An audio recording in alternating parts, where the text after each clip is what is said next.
I clapped when my sister-in-law said, "I'm pregnant." Then my husband went white, whispered, "Not here," and I realized. I was 7 months pregnant at my own baby shower in Fort Worth, sitting in my mother-in-law's backyard with cake in my lap and a smile on my face that felt fake the second my sister-in-law stood up. Everyone cheered like it was beautiful news. My mother-in-law screamed. My father-in-law laughed. My friends froze. And my husband looked like someone had just exposed him in front of the whole family. Me and my husband John had been trying for almost 2 years before I got pregnant with our daughter, May. The shower was supposed to be the one day I didn't have to feel anxious, ignored, or pushed aside. Then Beth arrived. Beth was John's stepsister, but they were raised as siblings.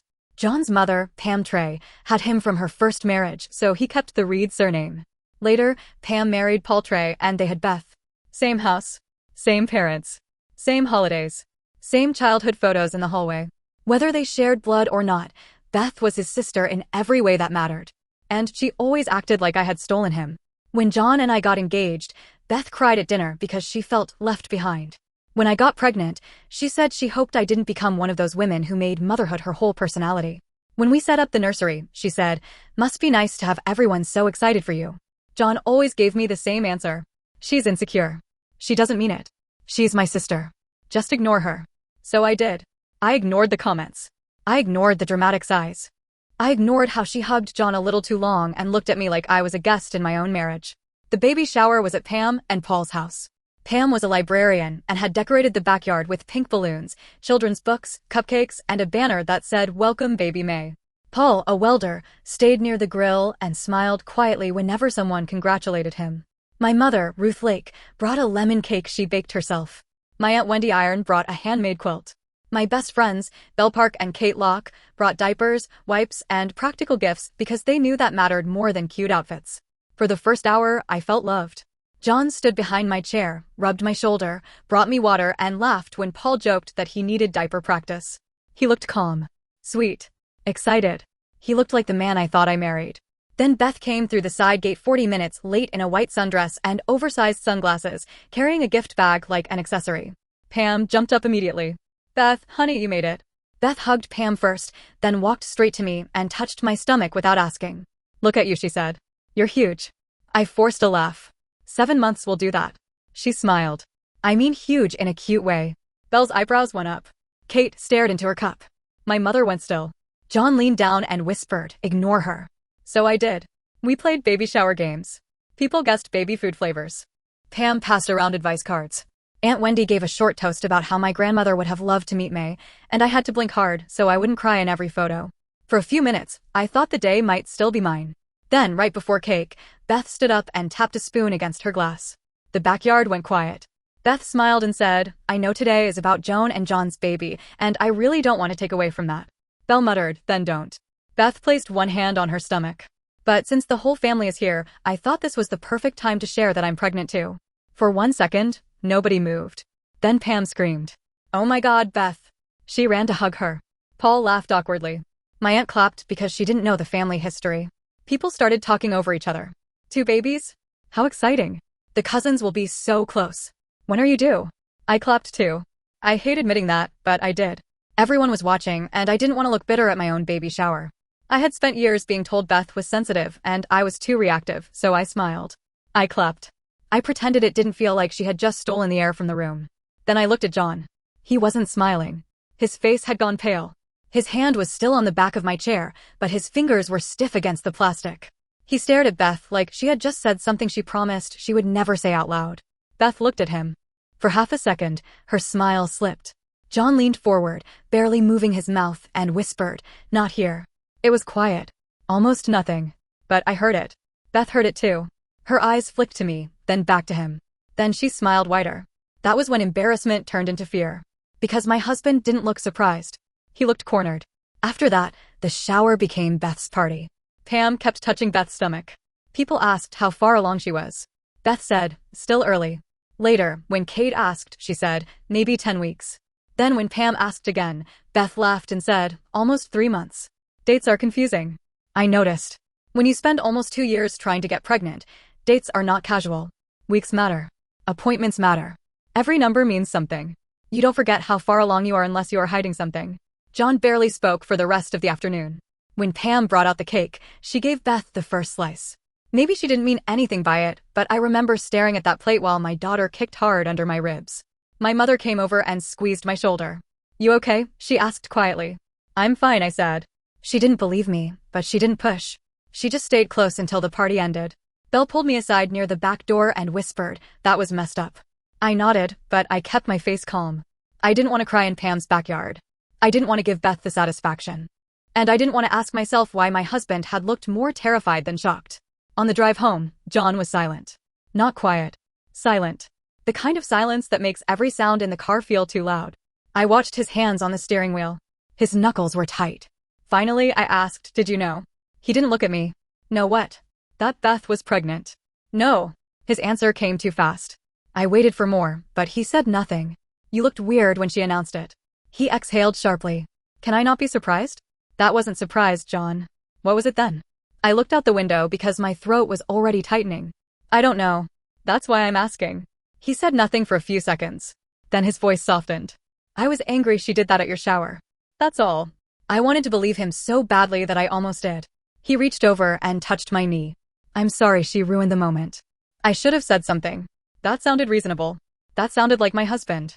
So I nodded and stared out at the Fort Worth traffic while my baby moved inside me and my stomach stayed cold. For the next week, I tried to let it go. I told myself Beth's timing was selfish, not sinister. I told myself John was upset on my behalf. I told myself pregnancy was making me paranoid. But small things started stacking up. John began turning his phone face down. He took calls in the garage. He changed his passcode, then said he only did it because his work apps required updates. He worked as an agent at an insurance office, and he did sometimes get calls after hours, but not usually at 10:40 at night. Not usually with his voice low enough that I could barely hear him through the kitchen wall. Beth stopped texting me. Before the shower, she texted constantly. Baby name opinions I never asked for. Nursery pictures from Pinterest.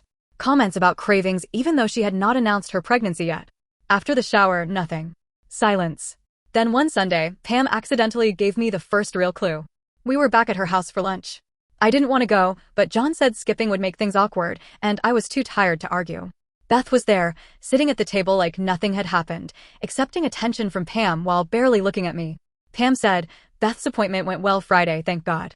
I kept my voice casual. "That's good. How far along is she exactly?" Beth's fork stopped for half a second. Pam answered before Beth could. "She'll be 12 weeks on Monday." The room kept moving around me. Forks scraped plates. Paul cleared his throat. John reached for his drink. But I felt still. 12 weeks. I knew how pregnancy dating worked. 12 weeks meant conception was around the same weekend John had gone to Salt Lake for what he called a work seminar. Salt Lake. 3 days. 2 nights. A hotel downtown. An insurance training event I never questioned because why would I? I looked at John. He wasn't looking at me. Beth smiled down at her plate. And for the first time, the thought came clearly, even though I hated myself for thinking it. What if the baby was his? I didn't say anything at lunch. I sat there and chewed food I could barely taste. I listened to Pam talk about how close the babies would be. I listened to Beth joke that she and I could compare pregnancy symptoms. I listened to John laugh once, too loudly, at something Paul said. Inside, I was calculating dates. I remembered John calling me from Salt Lake and saying he was exhausted. I remembered him cutting one call short because he said he had an early morning. I remembered Beth posting a picture from a hotel bar that same weekend, then deleting it the next day. At the time, I assumed she was visiting friends. I didn't care enough to ask. Now I cared. When we got home, John went straight to the shower. I sat at the kitchen table with my phone in my hand, staring at our shared account app, then at the phone bill login. I knew checking it was wrong. I also knew something was wrong with my marriage. So I checked. There were calls between John and Beth. A lot of them. Late night calls. Short calls. Long calls. Calls on the Salt Lake weekend. Calls at 1:13 a.m. calls when John had told me he was asleep. My hands started shaking so badly I had to put the phone down. I printed the records because I knew if I didn't have paper in front of me, he would talk circles around me. He was good at that. Calm voice. Soft eyes. Reasonable explanations. He could make me doubt myself while sounding like the loving husband trying to help his emotional pregnant wife. That night, I waited until he came downstairs. He found me standing in the kitchen with the papers in my hand. He stopped. "What's that?" I held them up. "Phone records." His face changed. "Not a lot. Just enough." I said, "Why were you calling Beth at 1 in the morning from Salt Lake?" He stared at me. "Joan," he said slowly, "you need to calm down." And that was when I knew. Not because he confessed. Because innocent people don't start with calm down. They start with what are you talking about? They start with let me see. They start with confusion. John looked trapped. I asked, is Beth's baby yours? His jaw tightened. What the hell is wrong with you? I asked again. Is Beth's baby yours? He took one step back like I had slapped him. She is my sister. Then answer me. He looked toward the hallway, then back at me. You're pregnant. You're emotional. And you're saying disgusting things. You whispered, not here, when she announced it. His face went blank. I said, I heard you. For a second, there was nothing between us, but the refrigerator humming and my own pulse in my ears. Then John grabbed his keys. I'm not doing this. He walked out. He didn't come home that night. And at 8:12 the next morning, Beth texted me for the first time since the shower. You're sick. Pregnancy hormones don't excuse accusing people of disgusting things. You need help. I stared at the message until the words blurred. Because I had not told Beth what I asked John. And that was the second confirmation. I stared at my sister-in-law's text for a long time. You're sick. Pregnancy hormones don't excuse accusing people of disgusting things. You need help. I read it once. Then again. Then again. My hands were cold, but my face was burning. Because I had not told her what I asked John. I had not called her. I had not texted her. I had not told Pam, Paul, my mother, or my friends. The only person who knew I had asked if Beth's baby was John's was John. And somehow Beth knew by morning. That told me more than any confession could have. John came home that afternoon like he had not disappeared overnight. He walked into the kitchen, put his keys on the counter, and looked at me like I was the problem. I was sitting at the table with the printed phone records in front of me. I had barely slept. My daughter had been moving all morning, hard little kicks under my ribs, like she could feel every bit of stress I was trying to hold back. John said, we need to talk. I almost laughed. We needed to talk last night, I said. You left. I left because you were hysterical. I asked you a question. You accused me of something vile. I looked at him. Really looked at him. He was still handsome in that clean, ordinary way that used to make me feel safe. Work shirt tucked in. Hair damp from a shower he took wherever he had stayed. His wedding ring still on his finger. Everything about him looked normal, which made the whole thing feel worse. I said, then answer it. He rubbed both hands over his face. Beth called me because she's scared. Of what? Being pregnant alone. Who is the father? He paused. One tiny pause. Then he said, some guy she was seeing. What's his name? It doesn't matter. It matters to me. No, it matters because you're trying to build some insane story in your head. I pushed the phone records toward him. These are not in my head. He didn't look down. That bothered me. He didn't need to look because he already knew what was on them. I said, why were you calling her at 1 a.m. in Salt Lake? She was upset. About being pregnant? Yes. So she knew then? He blinked. It was small, but I caught it. I said, you just said she was calling you from Salt Lake because she was upset about being pregnant. But at the shower, she acted like no one knew. You acted like you didn't know. John's mouth tightened. I said she was upset. I didn't say she knew for sure. You're twisting words now. No, you are.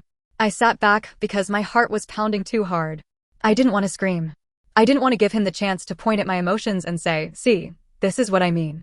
So I kept my voice low. If there is nothing to hide, ask Beth to do a paternity test when the baby is born. His expression changed instantly. There it was again. Fear, then anger. No, he said. I let out a breath. Why? Because that is humiliating. For who? For everyone. I stared at him. It would clear you. It would destroy Beth. If you're not the father, it wouldn't destroy anything. He slammed his hand on the table hard enough to make me flinch. You're trying to destroy my family. I stood up slowly, one hand going to my stomach. No, John. I'm trying to find out if my marriage is real. He looked at my hand on my belly, and for 1 second, something like guilt moved across his face. Then it was gone. He said, you need to apologize to Beth. That was the moment something inside me shifted. Not broke. Shifted. Because I realized he was not scared of losing me. Not then. He was scared of exposure. I said, get out of my way. Where are you going? To call my mother. His face tightened. Joan, don't involve Ruth in this.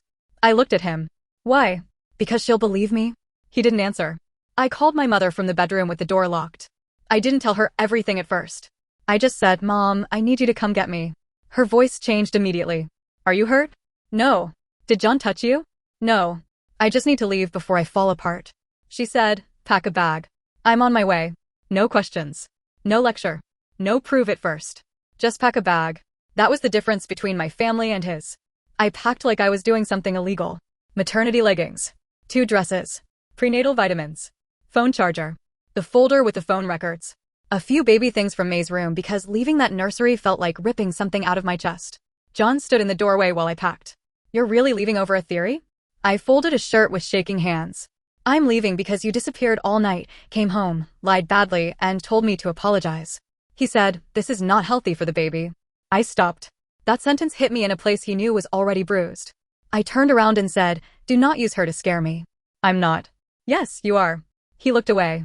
When my mother arrived, she didn't come to the door politely. She walked straight in using the spare key I had given her months before. Ruth was not a tall woman, but that day she looked like she could have moved furniture with one hand. John met her in the hallway. Ruth, this is a misunderstanding. She looked past him at me. You ready?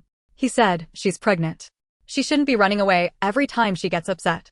My mother looked at him then. Move. Just one word. He moved. I cried the second I got into her car. Not loud at first. Just silent tears sliding down my face while she backed out of the driveway. I looked at the house through the window. Our little rental. The nursery curtains I had washed twice. The porch light John always forgot to turn off. I thought, maybe I'm making a mistake.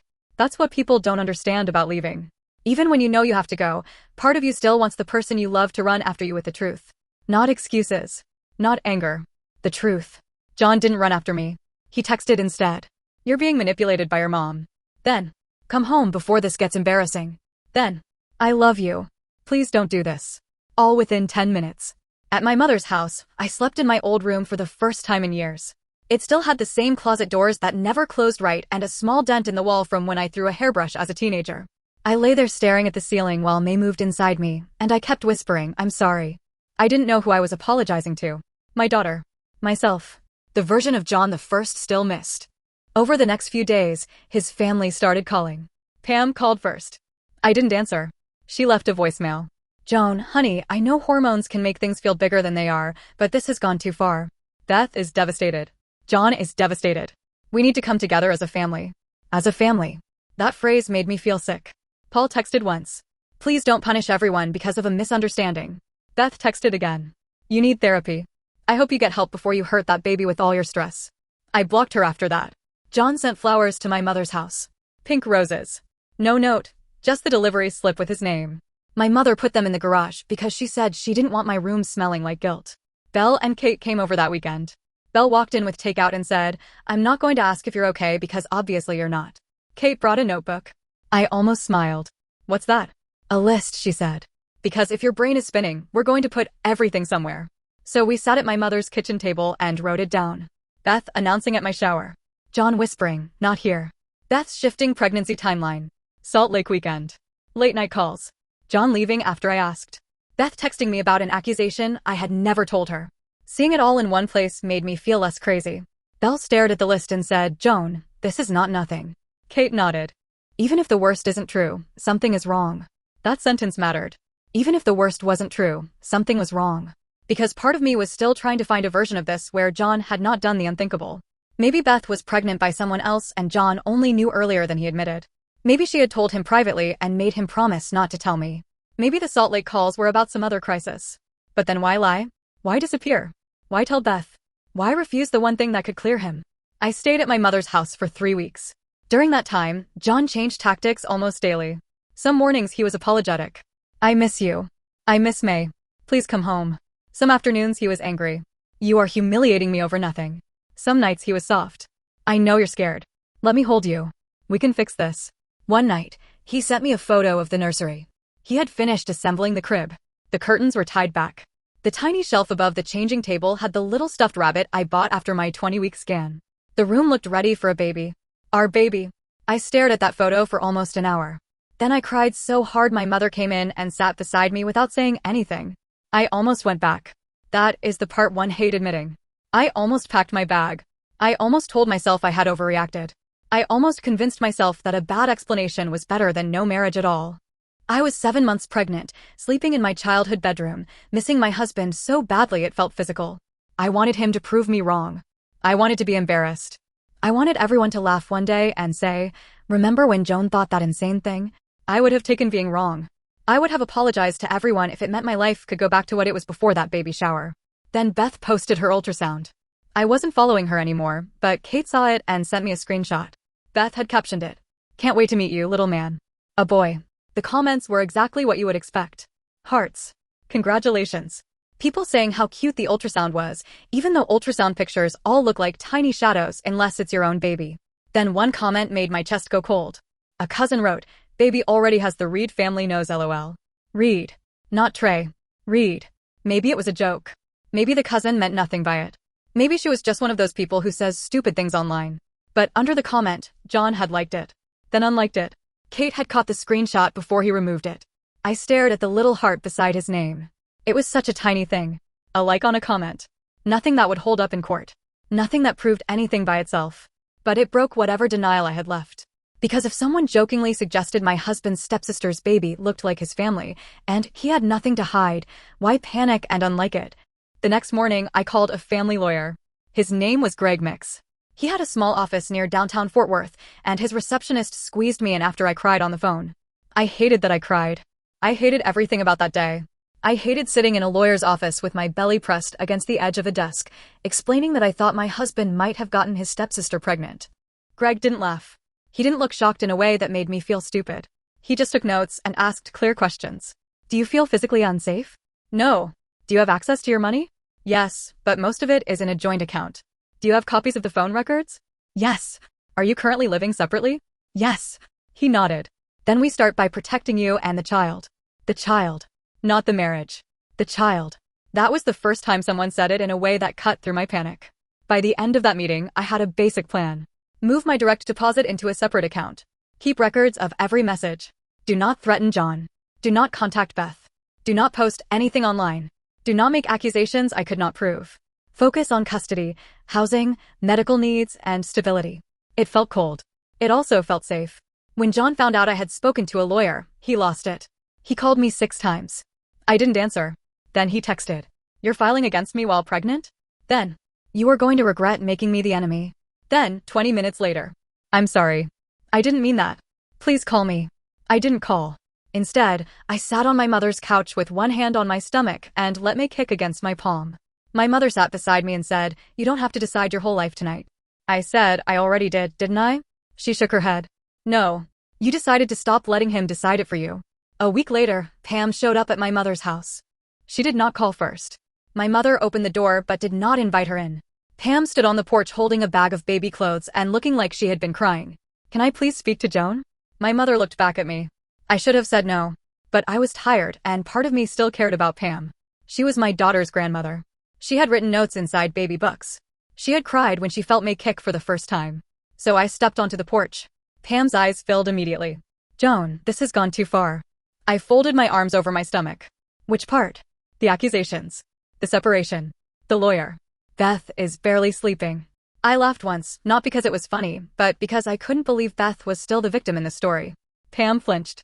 I said, "Did John tell Beth what I asked him?" Pam looked confused. "What?" I asked John if Beth's baby was his. I didn't tell Beth. The next morning, she texted me calling me sick. So either John told her or she already knew exactly what I was asking. Pam looked away. That small movement told me she had not thought about that part. I said, "Ask yourself why." Pam's voice got quiet.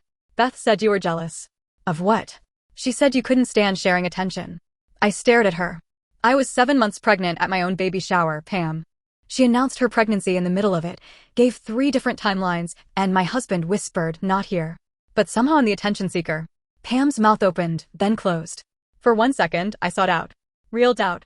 Then it disappeared because doubt would have required her to face something too ugly. She said, "John would never." I said, "Then he should want proof." Pam's face hardened. "You're asking for something cruel." "No. I'm asking for something clear." She left the bag of baby clothes on the porch and walked away. My mother watched her from the doorway. "She knows something is wrong," she said.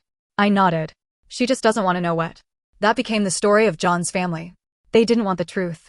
They wanted quiet.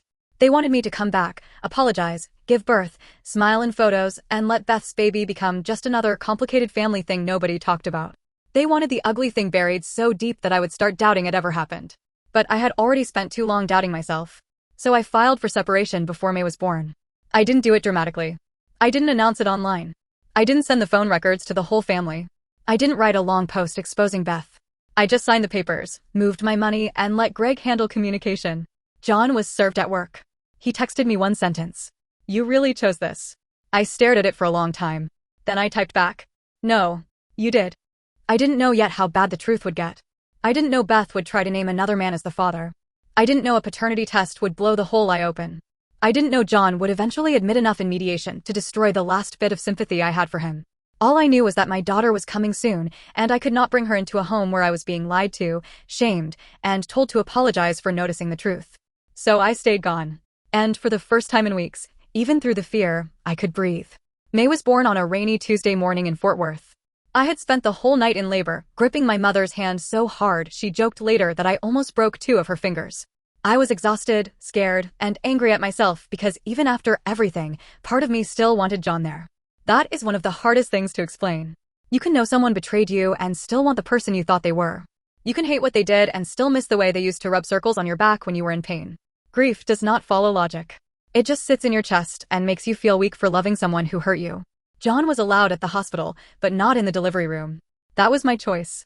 My lawyer had told me I could decide who supported me during labor, and I chose my mother.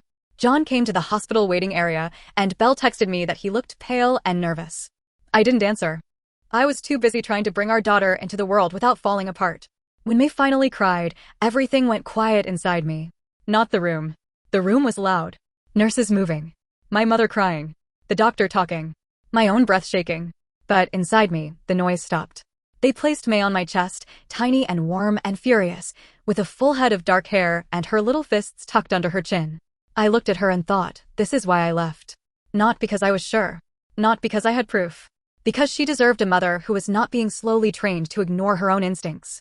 My mother kissed my forehead and whispered, "You did it." I cried then. Not pretty crying. Not soft movie crying. I sobbed because I was relieved and heartbroken at the same time. John came in later. The nurse asked me first, and I said yes because he was May's father. Whatever he had done to me, I was not going to use our daughter as a weapon. At least, that's what I told myself. Maybe part of me also wanted to see if becoming a father would crack him open enough to tell the truth. He walked in slowly. For a second, he didn't look at me. He looked at May. His face changed. It softened in a way that hurt to see. "She's perfect," he said. I looked down at her. "She is." He reached out like he wanted to touch her, then stopped. "Can I?" I nodded. He ran one finger gently over her tiny hand, and May wrapped her fingers around it. John started crying. I cried too. Because life is cruel like that. It gives you beautiful moments with people who have already broken your heart. It makes you remember why you love them right when you need to stay strong. John whispered, "Joan, please. Can we talk?" I looked at May instead of him. "Not here." The words came out before I thought about them. He flinched. Maybe that was petty. Maybe it was deserved. I still don't know. He stayed for about 20 minutes. He held May once, sitting stiffly in the chair beside my bed while my mother watched him like a guard. He looked small in that room. Smaller than the man who had slammed his hand on our kitchen table. Smaller than the man who told me I was destroying his family. Smaller than the man I used to trust. Before he left, he said, "I want to be in her life." I said, "Then be honest in mine." He didn't answer. That told me enough. The first weeks after May came home were a blur of bottles, diapers, legal emails, and crying in the shower so my mother wouldn't hear. I stayed at Ruth's house because I wasn't ready to go back to the rental, and because honestly, I didn't know if I ever would. My room became half nursery, half storage unit for a life I had not planned. May's bassinet was pushed against one wall. My suitcase stayed open in the corner because unpacking felt too permanent. There were stacks of diapers near the dresser, legal folders on the desk, and baby blankets folded beside phone records. That was my life. Motherhood and evidence. John visited May under the temporary arrangement Greg set up. Short visits at my mother's house at first, then longer ones when I felt comfortable. I watched him hold her and tried not to wonder if he was also visiting Beth. I tried not to picture him holding another baby soon, another child tied to the same secret everyone kept telling me was only in my head. Pam sent messages constantly after May was born. At first, they were sweet. "She's beautiful. Please let me come see my granddaughter." Then they became heavier. "This family has already lost so much. Don't keep May from us." Then sharper. "You're punishing innocent people because you're angry at John." I wanted to scream at her that I was not punishing anyone. I was trying to survive. But I had learned that every response became ammunition, so I kept most replies short and boring. "May is healthy. We are resting. Please coordinate visits through John for now." Beth did not contact me. For a while, that almost made things worse. Her silence felt smug. Like she was waiting for time to pass and people to forget. Like if she just stayed quiet long enough, the story would become Joan was hormonal and made accusations instead of something was deeply wrong and no one wanted to look at it. Then Beth had her baby. A boy. Pam posted one photo and then deleted it 10 minutes later. I only saw it because Belle sent me a screenshot. Beth was in a hospital bed, holding a baby wrapped in a blue blanket. Pam stood beside her with red eyes and a smile that looked forced. The caption said, "Welcome to the world, sweet Max." Max Trey. I stared at the picture longer than I should have. He was a newborn. He had done nothing wrong.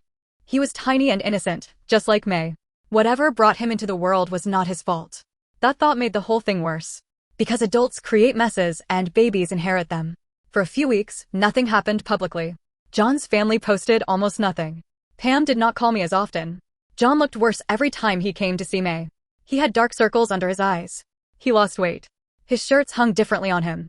One day, while he was holding May in my mother's living room, his phone buzzed. He looked at the screen and went still. I knew that stillness. I said, "Is it Beth?" He didn't answer. My mother, who was folding laundry at the table, stopped moving. John placed May carefully in the bassinet. "I should go," he said. I stood. "What happened?" "Nothing." I almost laughed. "You still think that works?" He looked at me, and for 1 second, he looked like a man drowning. Then he said, "Beth is having trouble with the father." "The father," I repeated. He closed his eyes. I said, "You mean Ray Bloom?" That was the name Beth had finally given everyone. Ray Bloom. A mechanic she claimed she had dated casually. I had never met him. Nobody had, as far as I knew. But suddenly he was the explanation. The convenient man who made everyone breathe easier. John opened his eyes. "Yes. What kind of trouble?" "She wants support." "He's denying it." I felt something cold settle in my chest. Is he denying being the father? John didn't answer. My mother said quietly, "John."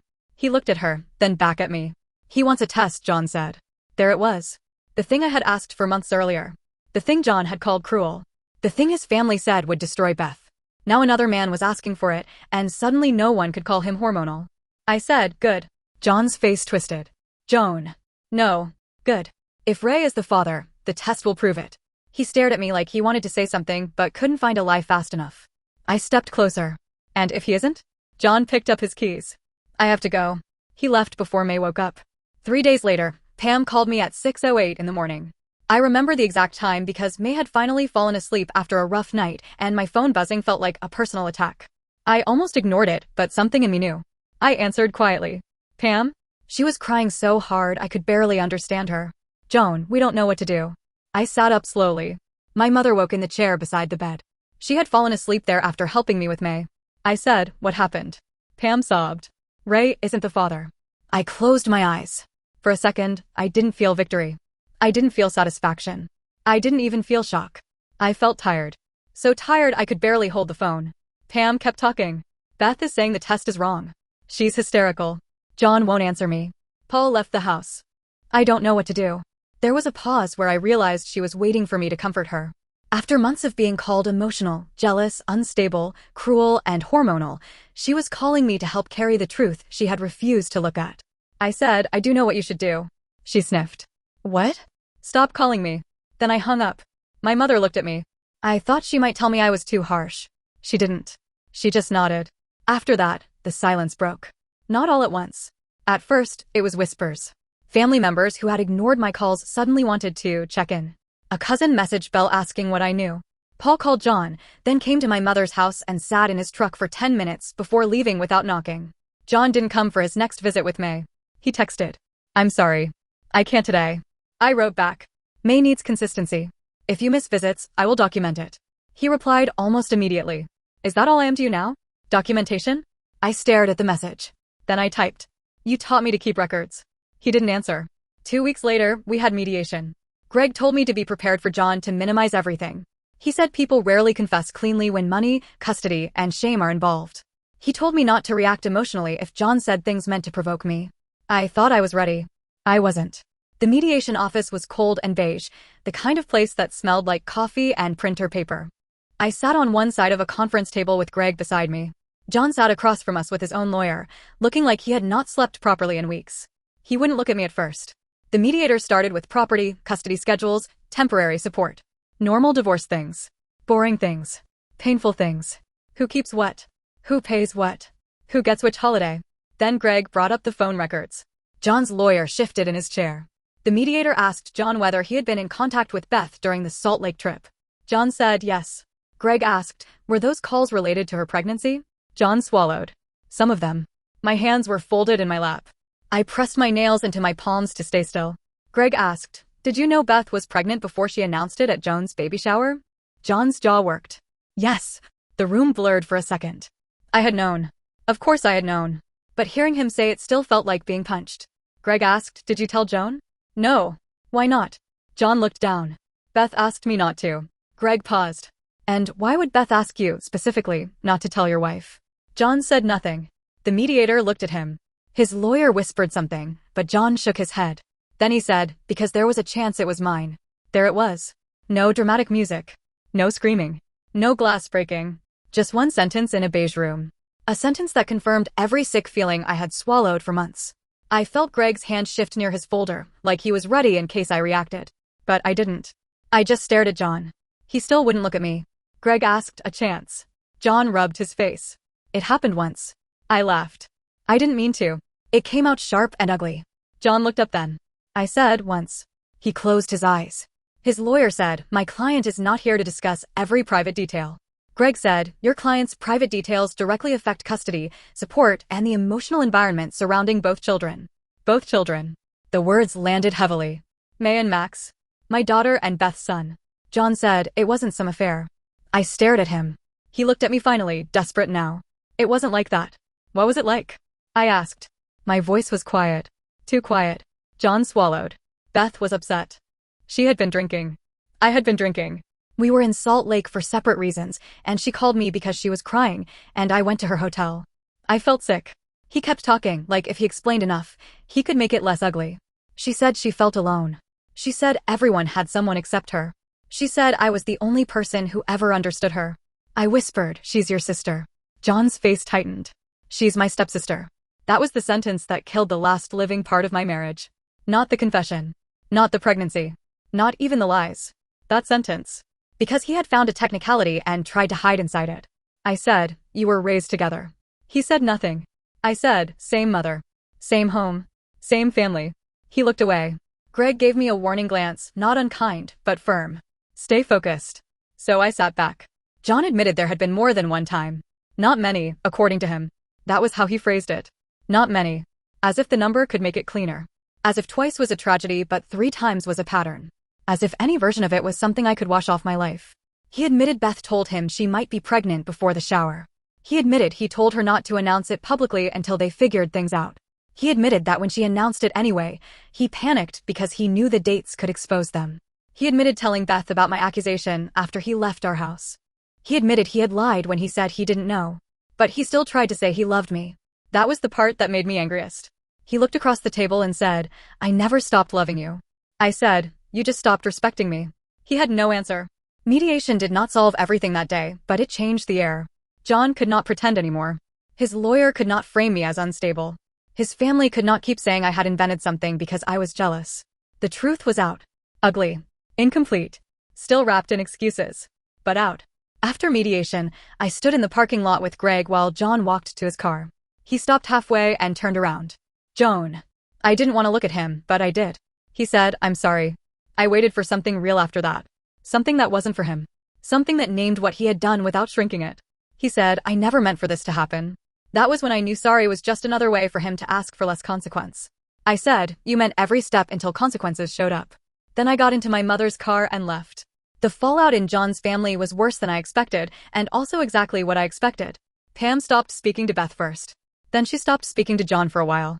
Paul moved into his brother's house for 2 months because he couldn't stand being around Pam while she cried and defended herself for not seeing it sooner. Beth moved to Little Rock with Max after Ray's paternity test cleared him and the child support case collapsed. I heard she told people she needed a fresh start because Fort Worth was toxic. Maybe it was. But not in the way she meant. John eventually acknowledged paternity for Max after legal pressure made denial pointless. That meant child support for 2 children. May with me and Max with Beth. I need to be careful here because Max is innocent. He did not ask for any of this. I don't hate him. I don't blame him. One day, if May asks about him, I will explain it in the gentlest way I can without lying. But I won't pretend it doesn't hurt. Because my daughter has a half-brother who is also connected to her as a cousin through the family that betrayed us. There is no simple word for that. No clean family tree. No easy explanation. John still asks if we can rebuild someday. At first, he asked through long texts. Then short ones. Then in person during pickup. I'm in therapy. I know I ruined everything. I want me to grow up with both parents. I miss my family. The last one made me laugh quietly the first time he said it. Not because it was funny. Because he still thought family was something he lost, not something he damaged. We share custody now carefully. Legally. With boundaries. Every exchange is documented. Every schedule is written. I do not enter his house. He does not enter mine. We communicate through an app Greg recommended. It is cold, but cold is better than chaos. May is almost 6 months old now. She has my eyes and John's dark hair. She loves being held upright, so she can look around like she has important business. She laughs when my mother sings off key. She falls asleep fastest when I walk her around the apartment and hum the same song over and over until my throat hurts. Yes, apartment. I moved out of my mother's house after the custody order was settled. It's small, but it's mine. The couch is secondhand. The kitchen table has one wobbly leg. May's crib is in the corner of my bedroom because I can't afford a bigger place yet. But nobody lies to me here. Nobody takes phone calls in the garage. Nobody tells me I'm unstable for noticing what is right in front of me. There is peace in that. A quiet, plain peace. The kind I used to mistake for loneliness. Pam has seen May twice since everything came out. The first visit was awkward and painful. She cried the whole time and kept saying, "I'm sorry," but I could tell she wanted me to comfort her. I didn't. I let her hold May for 20 minutes, then I took my daughter back when she started getting fussy. Before Pam left, she said, "I should have listened to you." I said yes. She looked surprised, like she expected me to soften it. I didn't. Paul sends birthday cards and diapers. He doesn't say much. Maybe that's his way of apologizing. Maybe he just doesn't know what to say. I accept the diapers. I don't accept guilt. Beth sent me one message after moving. "I hope you're happy. You destroyed this family." I stared at it for a long time. Old me would have answered. Old me would have written paragraphs. Old me would have tried to explain that she destroyed it, that John destroyed it, that I was just the person who refused to keep the secret. But new me was tired of explaining truth to people who only wanted silence. So I deleted the message. Then I blocked her. That felt better than revenge. I used to think revenge meant exposing someone loudly, ruining them publicly, making sure everyone knew your side. Now I think revenge can be quieter. Sometimes revenge is waking up in a small apartment with your baby asleep beside you and realizing nobody is gaslighting you before breakfast. Sometimes it is signing your own lease. Sometimes it is letting the people who called you crazy sit alone with the proof. Sometimes it is not answering the message, not attending the family dinner, not helping them make the story easier to swallow. I'm not going to pretend I'm happy all the time. I'm not. Some nights, after May falls asleep, I sit on the floor beside her crib and cry because I miss the life I thought I was going to have. I miss the fake version of my marriage. I miss being excited without fear. I miss the woman I was before my baby shower became evidence. But I don't miss doubting myself. That is the gift I got from all this, if I have to name one. I trust myself now. I trust the sick feeling in my stomach. I trust the pause before the answer. I trust the face someone makes before they find the lie. I trust the version of me who sat in that backyard, 7 months pregnant, clapping politely while her whole life shifted, and still heard one whispered sentence clearly enough to save herself. Not here. He was right about one thing. The truth did not belong there, in that backyard, under pink balloons, while everyone ate cake and pretended family meant safety. The truth belonged in the daylight. And eventually, it got there. So now I'm asking because people still argue about it. Some say I was right to leave before I had undeniable proof. Others say I should have waited, especially while pregnant, because suspicion is not the same as certainty. But if your husband went pale at your sister-in-law's pregnancy announcement, whispered, "Not here," lied about calls, refused a paternity test, and let his family call you unstable, would you have stayed until the proof arrived? Or would you have trusted your gut and left too?